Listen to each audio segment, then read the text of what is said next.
I think your analysis was very straight line. History doesn't run in a straight line. Kid, you cannot tell your neighbor he is stealing ducks when you are stealing fowls. As High Commissioner, I was wrong. As Charandas Prasad, I reacted naturally how any person would have. I did not come here for that kind of abuse. I did not come here for that kind of abuse. If you're going to go down that road, I'll walk off. But it's all okay once they're talking. If they were talking, I could not have been here today.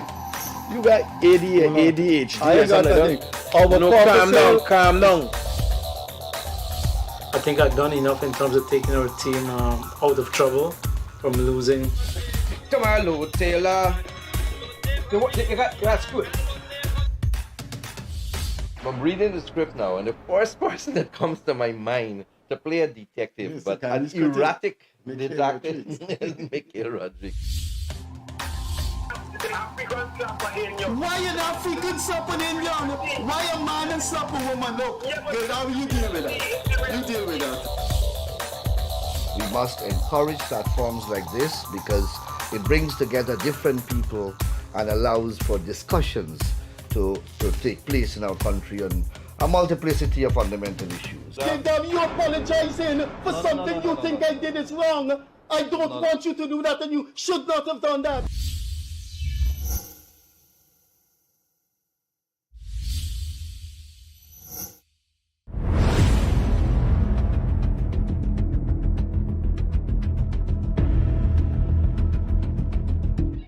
Hi there. Welcome to the Freddie Kissoon Show with my co-host. You see him on the screen, Leonard Craig.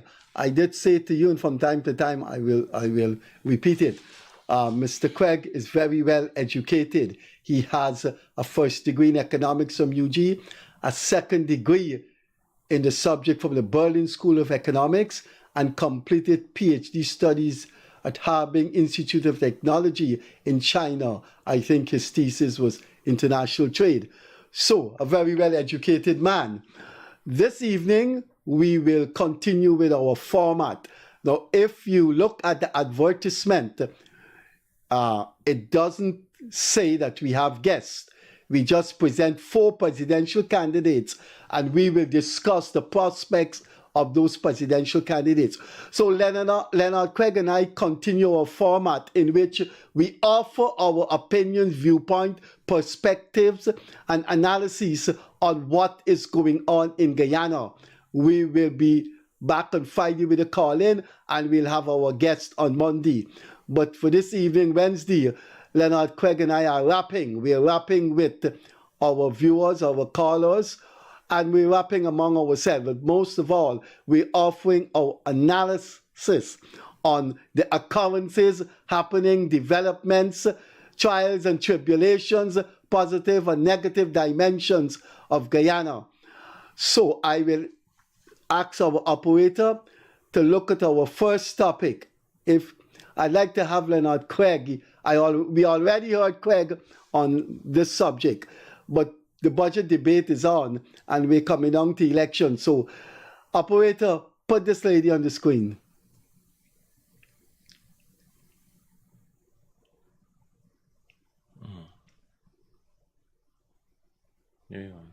Right. Leonard, I thought I would discuss this because we're into an election which may be in October. And now that the budget is on, as you know, the opposition walked out when she rose to speak. But here was one of the vibes I've been getting when I reach people on the seawall in the supermarket. They've been asking me a question and I dismiss it right away. They were saying to me, you think Frederick Kissoon will be on the PPP slate for 2025? And I told them, the PPP would never make that gamble, and no other party will make that gamble because it's a risk. For example, no one has supported Frederick Kissoon in what she's doing. Frederick Kissoon's name doesn't travel well at all in Guyana. And what can she bring to any political party? Freddie, this is my view. I agree that her popularity is in the dust, and what she has done is not well received by anyone. And even people who want to support her for strategic political reasons, there are strategic political benefits to be had by her being there. And even those who support that are not going to do so publicly, or are not going to publicly defend it, because it is indefensible. Right, it is not something that could be defended. Having said that, though, if Asha Kissoon joins the PPP, for example, and want to become a candidate on behalf of the PPP, now the convention generally in political parties are that once a person is eligible under the Constitution to run for an election, and they express that desire, they're usually not kept off of a list, except for specific strategic political reasons. I am not sure if the PPP should entirely say no to her, because you're thinking that it's a free society, and I understand what you're saying. It will look bad, it will reflect bad on the entire list of the PPP. But then when it comes to freedom of political expression and her desire to be a candidate for the PPP, and remember how the list system worked. Even though there are only 65 parliamentarians, and usually governing party wins in the 30s, right? Number of seats I'm referring to. Your list is usually made up about 200 people. And Asha Kissoon being one of 200, I think her effect gets diluted because of that. Yeah, you're right. Yeah, sure. So, for me, it's not a big deal if she ends up on the PPP list of candidates. It's not a big deal. It may not reflect well on the entire list, and it will give the opposition ammunition. And probably for those reasons, it should be avoided. But at the same time, that is neither here nor there. We're concerned. Okay, well, look at this. Look at it this way. Mm-hmm. In politics, even in social life, particularly in organizational employment, there is this traditional thing in politics and in journalism, this traditional question: what do you bring to the table? Mm-hmm. There's always that. Now, I would like to see an analyst tell me, what would Asha Kissoon bring to the table for any organization? Any. That's number one. Number two, why would, in a list of 200 selectees, in a list of 200 selectees, which would be narrowed down to 65, why would you choose someone that, A, will give the opposition ammunition to shoot at you, when 199 other selectees will be a difficult target for the opposition? Secondly, why would you put someone on your list that politically, philosophically, whatever, doesn't have a track record, or doesn't have a plate in which, when you look at it, you see some things positive? So what you do, you defend her by overlooking the negatives and say, look, these are the positives. Now, one of the positives for Asha Kissoon, but I think she is too dense to realize that, And one of the things that could have had going for her is if she had said to the public, I know you feel, this is common sense. And sometimes I wonder, this lady don't have common sense. In life, you offer an explanation in the hope that gullible people will pick it up, or people who are even sensible. Now, one of the things I thought she should do is said, look, and she should probably say this more often, I know there is some controversy. I know they talk about what, I understand what those people have said, but they have to understand where I am going. And this is where I'm going. And then people would say, but look, the lady offered an explanation. She believes in A, B, C, D, and by being there, she can contribute to that. She has not done that, and one doesn't understand why whoever is close to her, whoever wants to patronize her, doesn't tell her, look, make a statement, run with it, and see where it gets you. But she sits down there and says nothing.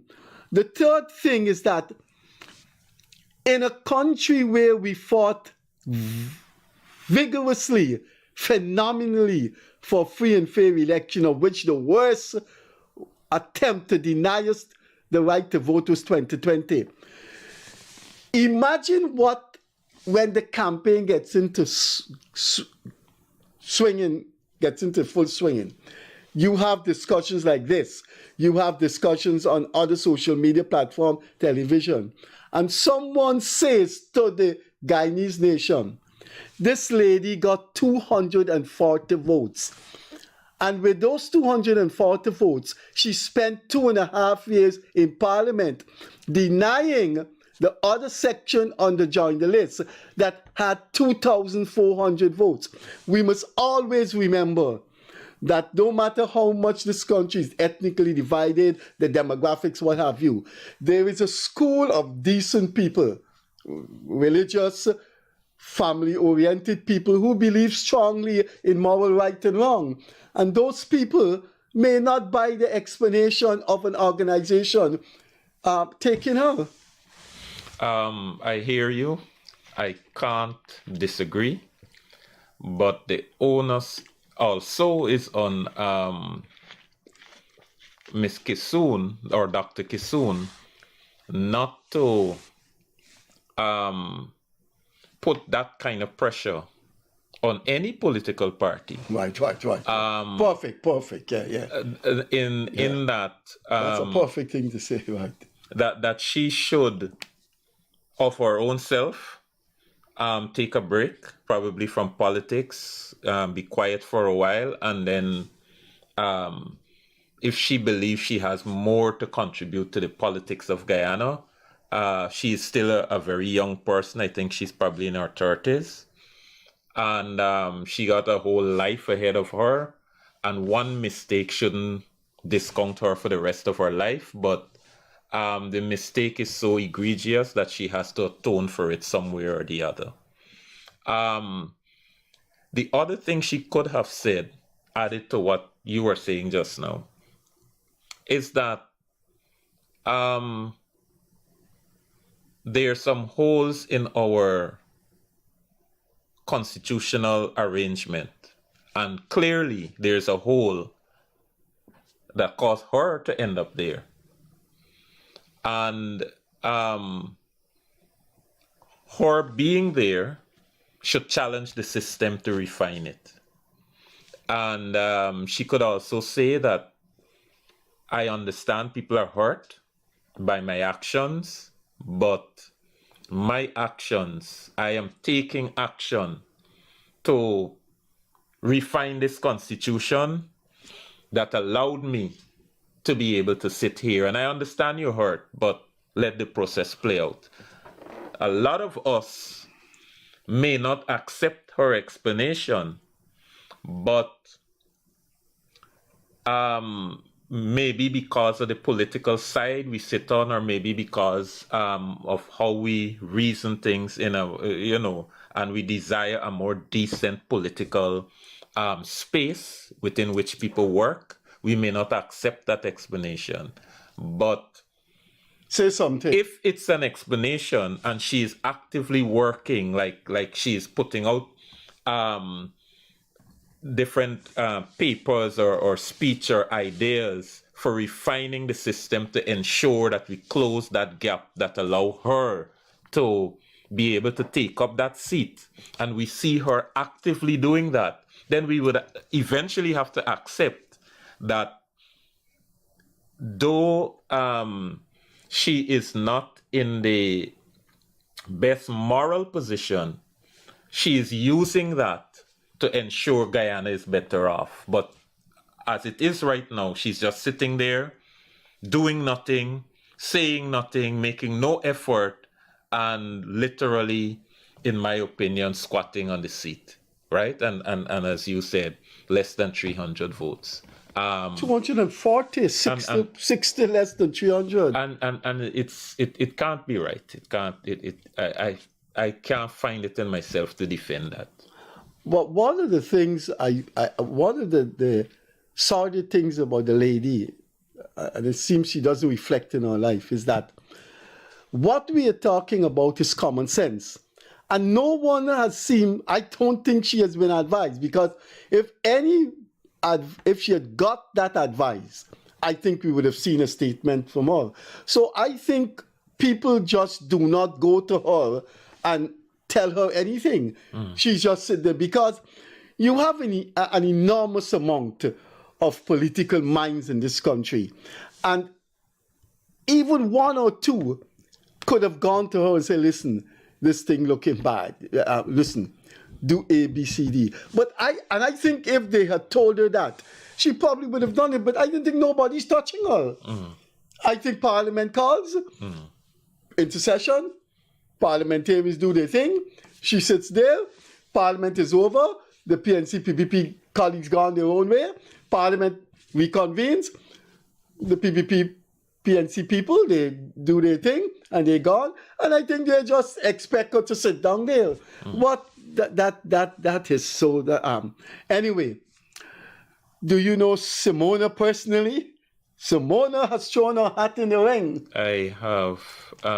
During the time in the coalition, I've worked with her on several initiatives. So, yes. My own impression about Simona's hat in the ring is that she is, I want to pilfer an idea from Sharma Solomon, who talks about a reservoir.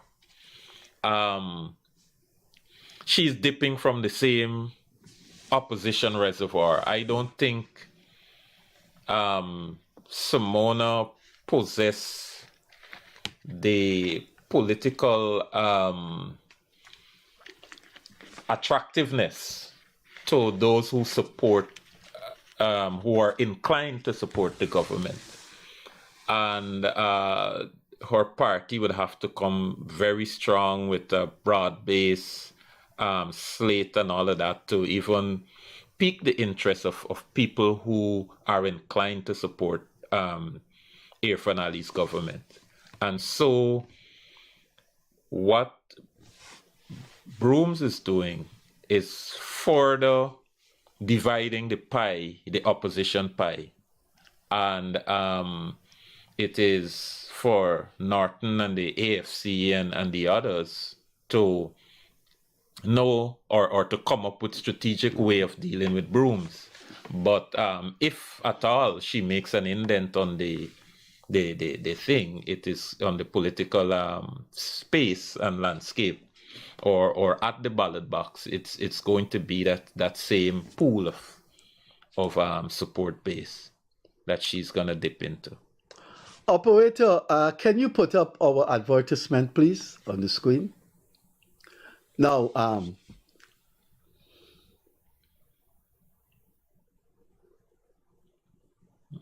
Go ahead. okay, operator. Now, Leonard, you think we did Simona injustice in not putting her there? Yes. But the thing is, Rajendra Bisesa has formed a party. No, you got Rajendra Bisesa Sarabu said- Hali has formed a party. Oh, okay, hear this. Virginia You know Bissessar. which people say why we didn't put them? All right, this is my argument, as we had discussed before the show started. This is my argument. Virginia Bissessar formed a party, but he has not officially declared his candidacy as presidential candidate. But Simona Brooms has. Sarah Buhari. No, she hasn't, as far as I know. She's still a part of the coalition. She's the Simone is the But only so one that Simona says is the only one who launched the party and is heading the ticket as the presidential candidate. is that so? Or she just formed up? You know that? That is what, at least that's what the news says. That she heading the list. She will be a presidential candidate. Yes, and being the only woman, I think she should take a prominent space in any discussion. Sarah Buhari is a woman. Yeah, but she is still part of the coalition. She has not declared presidential ambitions. But Simona has. But I would think if you form a party to contest election, it automatically, if you buy a car to go to work, it automatically means you'll be driving to work every day. Not necessarily. Or you'll be driven to work every day. Right, and you driving and being driven is two different. But you'll be traveling in a car.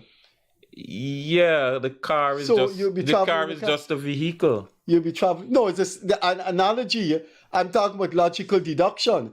The logical deduction is that you will now be in a car. Yeah, but so the logical deduction is if you head a party, you can be the president. No, it doesn't fit in this case because Sarabo Hali, the moment she formed the party, she entered the coalition. Like literally the moment. So, and she has never declared presidential ambitions. Never ever. I've never read it anywhere. I know her very well, and she has not mentioned it. So to me, it's something different. And because Brooms is the only woman who has declared her candidacy openly, Brooms is a lot more popular than Sarabo Hali and all of that. I think she should have a place in any discussion on presidential candidates. That's just my opinion. She might even be more popular than one of the names, at least one of the names on that list that we have, Dr. France. She probably would be more popular than him. Put that list back again, operator. Could you put that list back on? Is the operator even in his seat? Is he? Okay. What I wanted to ask is that is she may be more known than Dr. Mark France, but since she became leader of ANUG, and ANUG is generally seen as a middle-class party, people would have known him by now, wouldn't they? Yeah, but I know Simona's been around a long time. Yeah, but the people who would take note of him are the middle-class people thing, but most working class and not only middle-class people vote, but most working class people and middle-class people would know Brooms. Simone, and she was a deputy minister, wasn't she? Yes, and beyond that, I read that Roshan Khan, I don't Senior know. Or junior? Senior has made a statement, Facebook post congratulating her. I think people have wrongly interpreted that to say that he endorsed.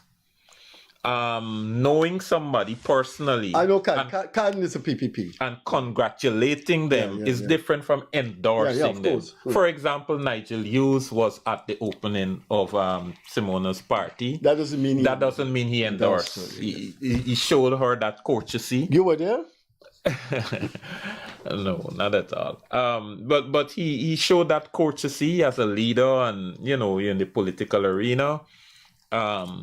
This is a time of calm just before war breaks, quote unquote, and it doesn't mean he endorsed her. You sound like the former Minister of Finance. He was addressing a meeting in Bartica, and he said, "War break." What's his name again? Surely.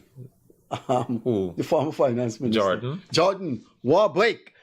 But that was August 2019. Okay. But I didn't see the war. I don't know. Do you think there are 4 parties in APNU? Savuhali Party, Jaipal Sharma Party, and of course National Democratic Alliance with Keith Scott and Guyana Action Party. Do you think Simona will join and try to squeak in and get a seat in Parliament? Well, I could only go by what she has said. She has said there's a Demerara Waves article that the reporter interviewed her on the sidelines, like after the thing, and she said no way is she going to be part either of APNU or of the AFC, right? So my interpretation there is that if AFC does not go with APNU and they offer Simona Brooms to go together with her, she's not going to do that. Nor is she going to go with APNU, nor is she going to go with APNU plus AFC. So if that holds, because some of these strong statements have changed, because you remember just before the coalition between the APNU and the AFC. Dead meat? Yeah. Kemraj Ramjatan said, no, we're not going. If we only go, we'll become dead meat. And that was an extremely strong statement. And we know people walk back from those statements and so on. So Simona Brooms is now starting. And a lot of approaches will be made to her, I guess. And is my belief that there will be a rethinking, because any sensible person who understands the political landscape of Guyana will know that Simona Brooms can only dip from the fountain that, or from the cistern that AFC and APNU shares. And the people who are inclined to vote for Irfan Ali, there's nothing that I've seen as yet that is attractive that would be attractive to people of that persuasion.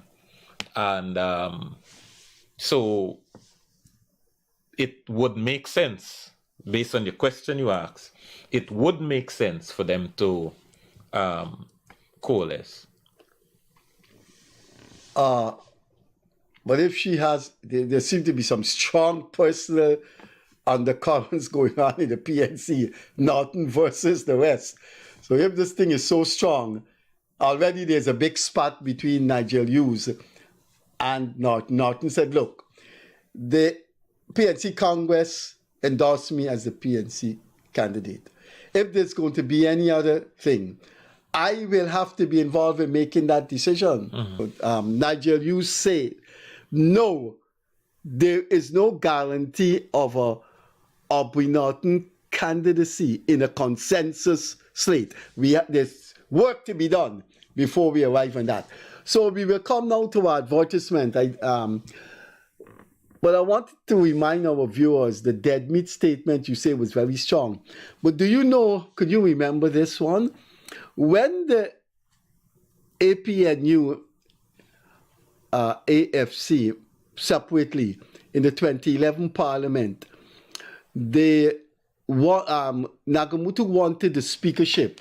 And this is what David Granger said. David Granger challenged Nagamutu's bringing catch of votes for the AFC by saying, and he called his name, he said, Charandas Prasad also did very well in Bobby. So he was saying, why you keep harping on Nagamutu, Charandas did very well too. It so turned out in 2015, Granger and Nagamutu became presidential / prime ministerial candidate, although Granger didn't want him for the speakership. You see, there are lots of things in politics that is convenience. So usually in politics, and a lot of Guyanese people are angry, for example, with James Bond and so on, and people who quote unquote switch across the floor. But people's Chase Green activism in politics, a lot of it has to do with convenience and what people believe they can accomplish for sometimes for themselves and for the people of Guyana. And at that given time, where they can best accomplish that. And there are no permanent, the very few permanent political relationships, very, very few. They are sometimes, for example, I know in the AFC, there was a period of time when there was a serious falling out and the party almost split in two, literally. What year was that? There was a serious falling out between Ramjatan and Trotman over the presidential thing. Right, because remember we started by saying there would be a rotation at first, and then after that you open it to votes. And then when it was Ramjatan's time, Trotman made a public statement that, that wasn't set in stone and that people got to vie. And then a lot of the supporters in the party rose up in favor of Ramjatan and saying, okay, this is how we understood it as well. The legal language might not be that, but this is how we understood it. This is what we expected. And they put pressure on Trotman, and a lot of Ramjatan's core support base was very, very antagonistic towards Trotman. Yeah, I think I called Dr. Somar. I saw those emails. He was personally very insulting. Caustic, yes. Right? And they could have been, but remember, as I'm saying, political relationships are a lot of times are for convenience. Raphael is a founder of the AFC. And a founder of the AFC is bound by different rules. By any party, a founder of any party, founders of any party are bound by different rules than people who actually join as members. You got to think twice. It's called entitlement?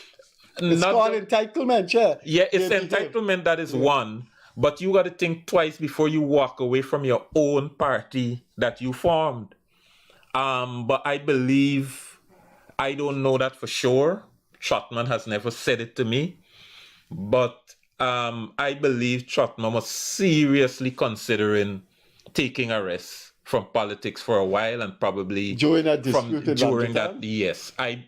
That is what I believe. I am saying again that Trotman has not said that to me. I have not heard him say that anywhere. This is just my own closely held belief that it really, really affected him. And but again, I'm saying he's not bound, and that convenience, that convenient rule that he was bound by as a founder, you can't just throw in the towel. There's so many people who grew to love you, so many people who expect your leadership and all of that, and you can't. And that is one of the conveniences I'm referring to in politics, right? Moses Nagamutu leaving the PPP to go to the AFC, for him at that time, was a move of convenience. I don't think Nagamutu fell out of love with the PPP that instant when he left. I think he still had a lot of friends and still had a lot of love for the PPP, but it was not convenient for his political career anymore. And so a lot of these things some of these codes that we're bound by is what I'm referring to as that convenience. Further, if we and so I think part of that is what Granger was speaking to. Nagamutu had just come from the PPP, and Granger probably was thinking, hey, this man just came in, he has not shaken. He came in because of convenience, obviously, and he has not shaken all that love for the PPP, and he might still have a lot of this residual PPP mindset in him, and we don't want to take that chance. I have heard one theory which said that Granger preferred an African person instead of an Indian person because, for example, the AFC was adamant that we brought about a minority government. This minority government, and we, if you want our support in Parliament as a combined opposition, we are not settling for anything else other than speakership. And the PNC's hands were tied, and they're saying, okay, we're going to give you the speakership, but not Moses Nagamutu. And I think that is what Granger was speaking to. And again, Granger has not said this in public, in my opinion, in my hearing. I've not read it, but this is just an analysis I'm making, that Granger was evaluating that convenience that exists in politics. And more of our voters and viewers got to understand this concept of political, of convenience, and don't tie people forever to a party, either because of their race or because of their upbringing or anything like that.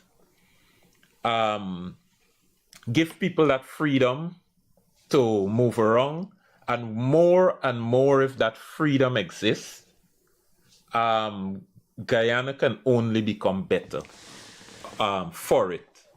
And I believe we should stop demonizing people who are attempting to make that, because it takes tremendous courage and bravery to walk away from a party that you have developed and grown to love and associate yourself with another party. And I think that is a quality that people will want from their politicians. But your theory of convenience, although it stands, and I think it's a valid theoretical postulation, there's also the psychological effect of a shock. You call it a shock to the system, that people can leave a party because their whole ideological edifice, which contains mores, ethics, customs, just collapse when you see something in your party that went astray, and that aberration or anomaly is defended. It's defended, and you say, I can't be part of this. And I think that throughout Guyana's political history has happened. Now, you have someone like Roysdale Ford. I mean, Ford has a legal mind. Ford was the legal man in all the election thing. And then Ford, like Vincent Alexander discovered, he running for leadership, and a ghost district now has 60 delegates. Alexander, when he was competing for leadership with Corbyn, discovered that the Working West branch on Durban Street of the PNC, which was abandoned, suddenly had 60 delegates.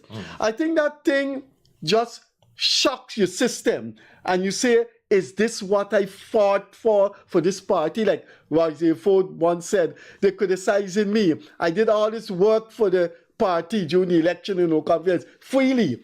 Now, when you give so much of your time, your legal your legal erudition and all, and you see your colleagues doing some things that are just malignant. You say, no, I had enough of this. Now, we don't know why Simona Booms left. We know why Royce Ford left, because he sat down here. He left. Why he didn't contest the presidency, and I'm taking a low profile now. He explained here that there were irregularities, and when he brought it up, no one has an answer for it, and in turn, the reaction was to demonize him. Now, you could see how that can push one from a traditional party that they founded to leave the party. Maybe it hurts deeply. Yes, that psychological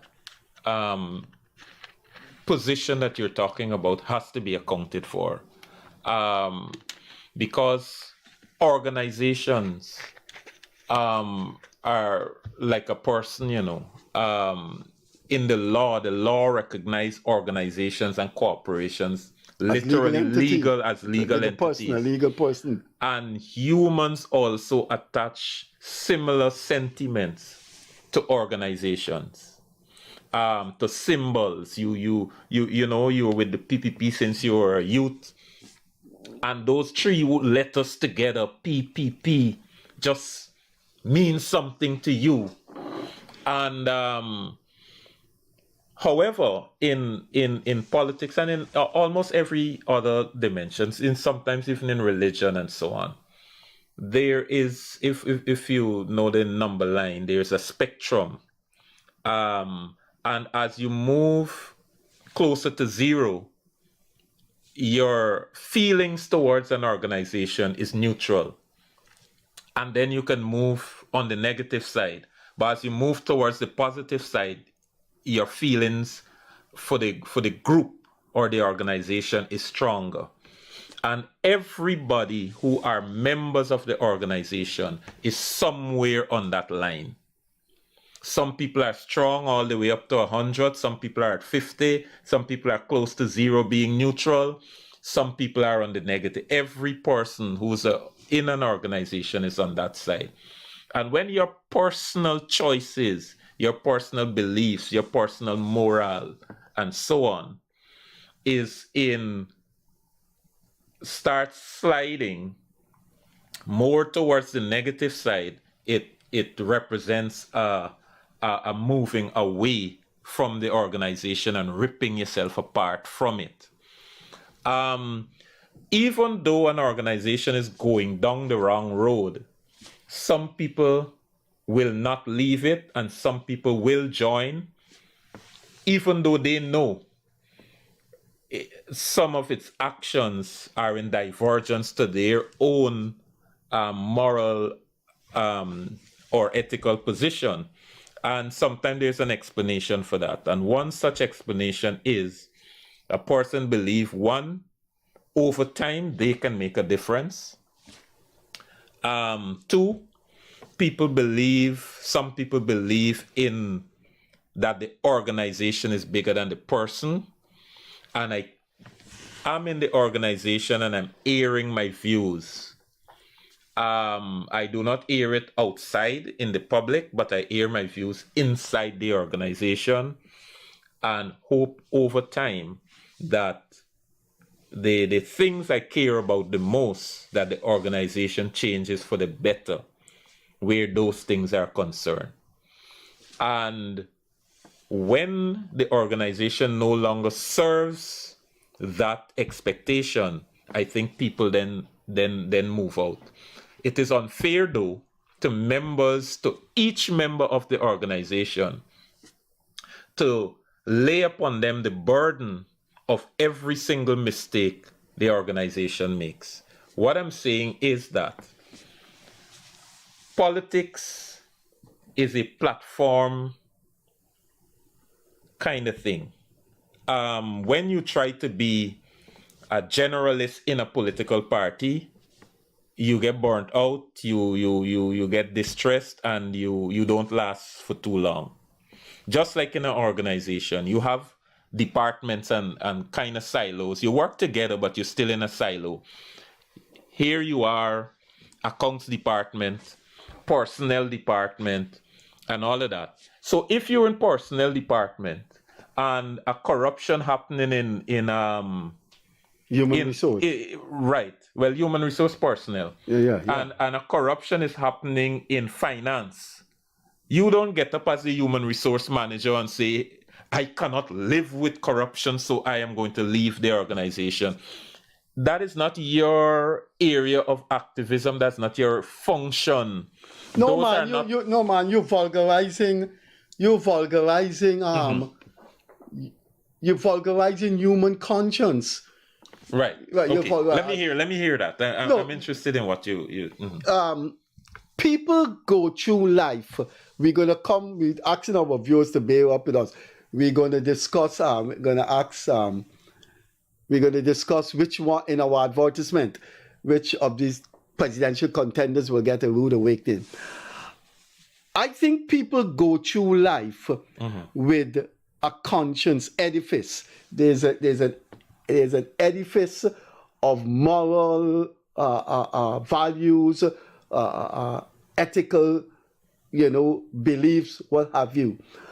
And they feel those values are overriding in one's behavior or in an organization's behavior. What you are doing there is compartmentalizing human conscience. Human conscience cannot be compartmentalized because it's a monolithic thing.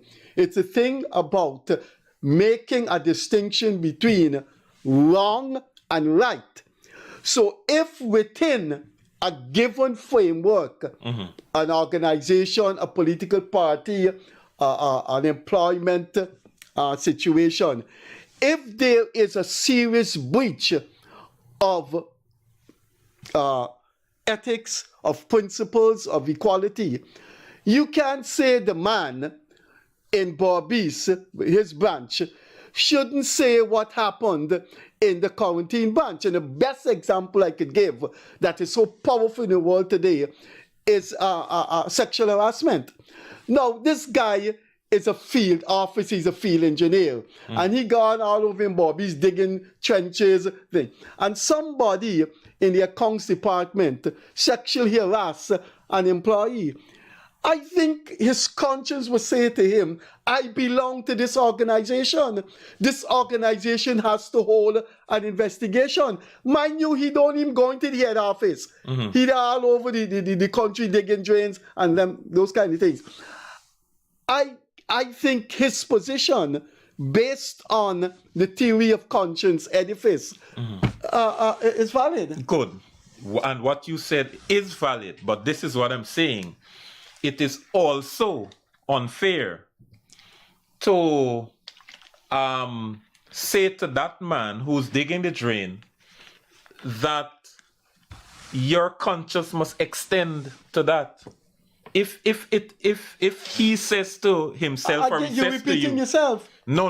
He's part of an organization. Yes, but I am saying that to you, with sexual harassment. Yeah, but that is if he is conscious and he's concerned, or his level of concern is that high for sexual harassment. So if he says, look, man, I hear they got sexual harassment over so, but I'm a simple drain digger and I want to concentrate on my drain digging. I don't think... I think we got to discuss, we got to discuss our advertisement.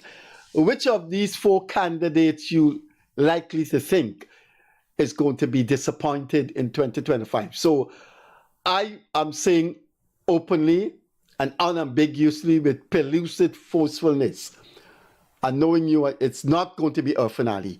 I think Irfan Ali, with his unique style and his untraditional approach to power exercise, is going to win the elections. It's Dr. Mark France, it's Nigel Hughes, and it's Aubrey Norton. It seemed to my mind that Dr. France from Anug is going to retain that small coterie of mulatto Creole people who want to see, a party with clay complexion people, with middle class people, with westernized people.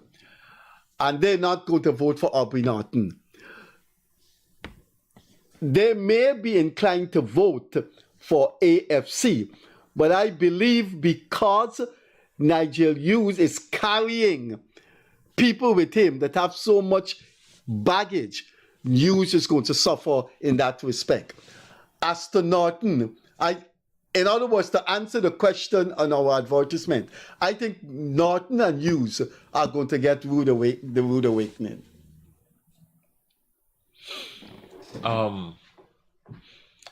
It depends on what are their realistic aims. Norton cannot say in public that he don't expect to be the president after 2025 elections. He can't say that in public. And I would be shocked if Nigel Hughes is declared presidential candidate and he says that he don't expect to be president after 2025, at least in the public space. But beyond the public space, there's a reality in how you evaluate your real chances at the polls. And it depends on what are those beliefs, the private, conscious calculations. It depends on what those beliefs are that will bring the disappointment you're speaking about. And some of that we may not know. But yes, what you're probably referring to is the public expectation and the public posturing and so on. Maybe Dr. France will also be very, very disappointed. Maybe they are planning for 4 or 5 seats, and maybe they barely scrape 1 or none. For them, that's a big disappointment. But the political evaluators and analysts may not count that as a disappointment because they may have already counted out France. But again, I'm saying I don't know why you keep leaving out Simona, because Simona might on her own get more votes than France. I don't know. But all I'm saying is that the level of disappointment has to do with those private, internal, reality-based calculations as to whether AFC going on its own, whether the leadership in the AFC actually think they can win 3 seats, 4 seats, 5 seats, whatever are their calculations. Currently, though, I think AFC is in a kind of dilemma whereby I think some or a large part of the executive leadership believes that AFC shouldn't and can't go on its own. And there's another faction that believes AFC should go on its own. And so there is that tug of war going on in the AFC. The ones I believe who don't want to face the electorate on their own are the lazy ones. They don't want to go out there on their own and work and earn their stripes. They want to continually piggyback on APNU or on the PNC as a thing, and live behind an agreement. And that is why the AFC did not go to the 2018 local government elections, because I believe that it just did not have the capacity. They had too many lazy people who were moved into situations that they probably did not deserve, and they couldn't earn their stripes literally in that position. And 2018 was a time to step out from behind that and show what you're made of. Even if your returns were small, it would have turned out to be that you would have just created quote unquote workhorses. But instead, they blame the list and that they're not going to election because of the list. Now the same list exists and they're fighting up to run for an election with the exact list. Well, if the list was your problem in 2018, continue your protest. It's simple. You have classes in society. You're leftist and analyst. I'm leftist and I'm more inclined to Marxist analysis. So there are classes in society. And the way you dismiss Anug got 2,300 votes. You don't think that mulatto Creole class would say to the PNC, no, Norton has destroyed y'all, even though the mulatto Creole class and African Guyanese have always had a symbiotic relation, Norton is the limit of intolerance. And they say no. If they say to Nigel Hughes, man, Nigel, look how what is the AFC now? The AFC is now dead meat. What are you trying to do? What are you trying to resurrect? Why can't they throw their weight behind Anug, especially when you have two mulatto Creole guys that are the faces of Anug, Kian Jabor and a quintessential mulatto Creole guy, Timothy Jonas. Why can't the disappointment then be used? Because I don't think Norton, I'm saying this, I don't think Norton will concede a used presidential candidate. Norton has two options. Norton is saying, we got people in the PNC that could replace me. We don't need a Nigel Hughes to bring that face. There's one. The second thing I think is up for grabs is, who is this consensus candidate? That when Norton steps down, you have this consensus presidential candidate, and wow, this man gonna do better than Norton, or do better than a PNC candidate. And time is going. Who is this consensus candidate? Hear this. I wouldn't be so quick to rush. I hear you, and your analysis there is plausible. Very, very plausible. However, I wouldn't rush to that judgment so quickly. One, people that help to make decisions in political parties are not only the party leadership. Financiers makes another extraneous voices. Yes, and they can say, and some of them who donate to the AFC are big donors to the PNC, and they may say straight to the PNC, you are not going to get a cent if Norton is the presidential candidate.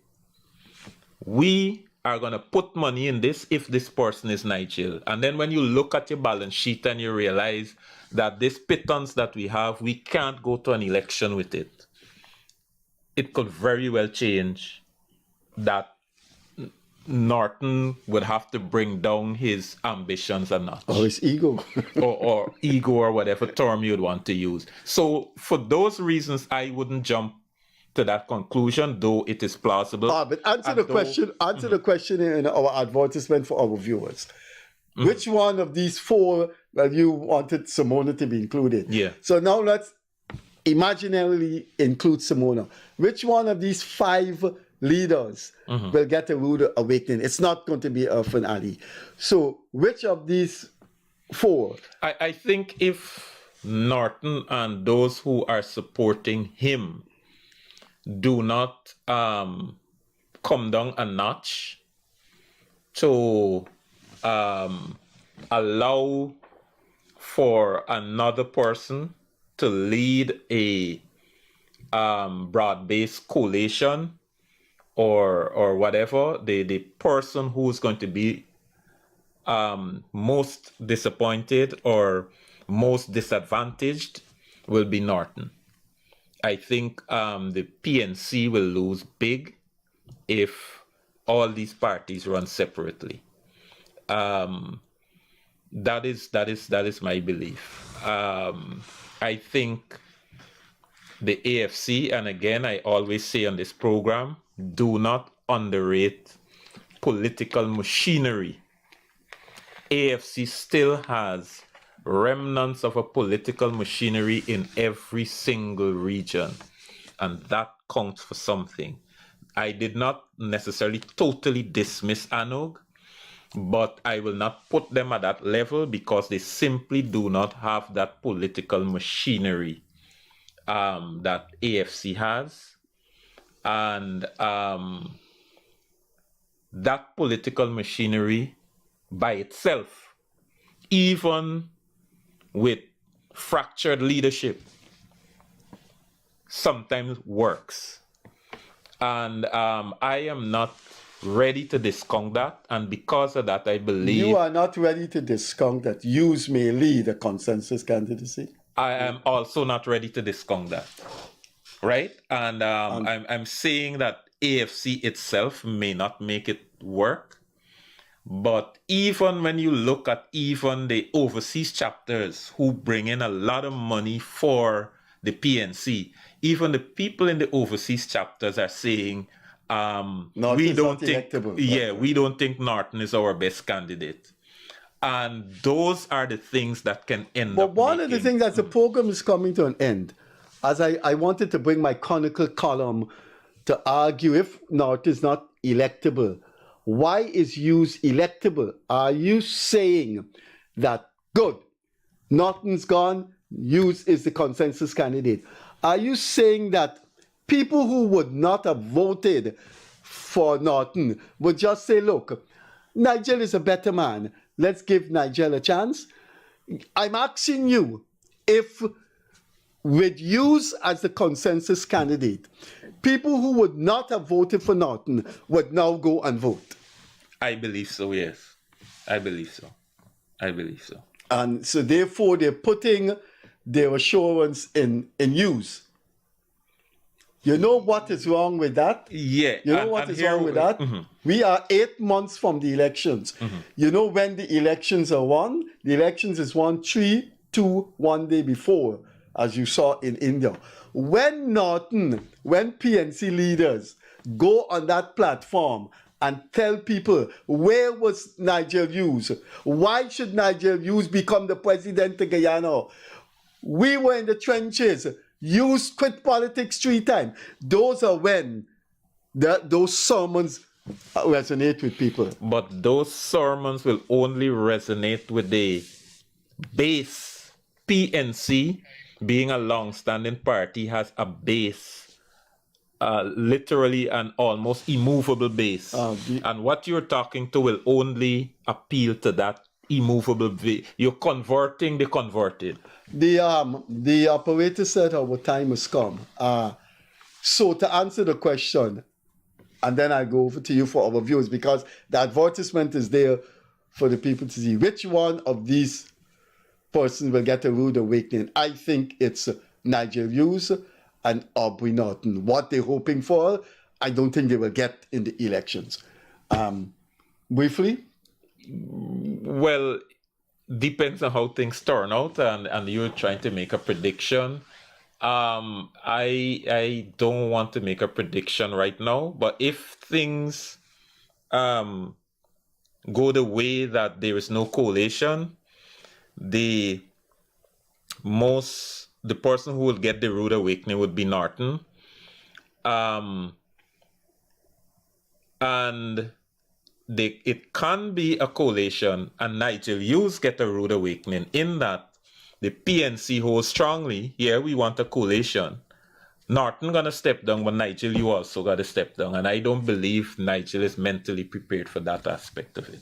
On that note, we will end our program. It's been quite an interesting program in which Leonard Craig, the economist, give his views on politics. This has been part of our new format in which Leonard and I feel we are educated and analytical enough to present our views to the public, because we spend years just interviewing guests and we don't have a chance to talk about what's going to become of this actor and that actor in politics. So this has been another program in which Leonard and I were rapping with the public. We will see you on Friday, and then we have our guest hopefully on Monday. Until we see you then, thanks to Leonard and thanks to our operators. We will see you on Friday. Catch you later. Bye-bye.